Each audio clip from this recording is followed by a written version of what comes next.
অতি ফর্সা রঙের কারণে পিতৃপরিচয় হারানো আফিয়া ও তার মায়ের পাশে দাঁড়ালেন বিএনপির ভারপ্রাপ্ত চেয়ারম্যান তারেক রহমান। আগামী 10 দিনের মধ্যে তাদের জন্য নির্মাণ করা হবে ঘর। পাশাপাশি আফিয়ার পরিপূর্ণ লেখাপড়ার দায়িত্ব নিয়েছেন তিনি। একই সঙ্গে আফিয়াকে তার পরিবারে ফেরাতে বিএনপি নেতাদেরও নির্দেশ দিয়েছেন তারেক রহমান।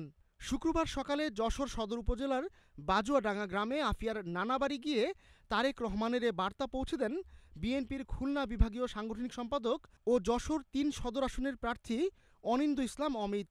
গণমাধ্যমের প্রতিবেদন দেখে দ্রুত এ পদক্ষেপ গ্রহণ করা হয়েছে বলে জানিয়েছেন তিনি। আমার প্রিয় নেতা তারেক রহমানের দৃষ্টিগোচর হয়েছে। উনি আমার সাথে এই বিষয়টা কথা বলেছে যে আমি তোমার এলাকার ব্যাপারটা তুমি জানো কিনা। আমি বললাম জি ভাই, আমি দেখেছি।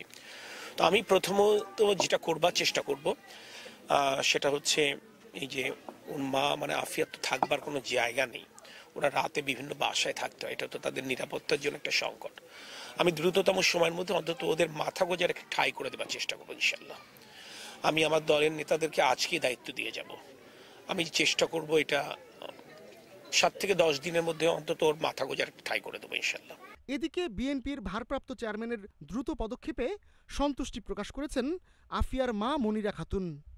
আমার একটা সুযোগ সুবিধার জন্য তিনি পাশে দাঁড়ানোর জন্য বলেছেন, এতে আমার অনেক ভালো লেগেছে। অসংখ্য অসংখ্য ধন্যবাদ।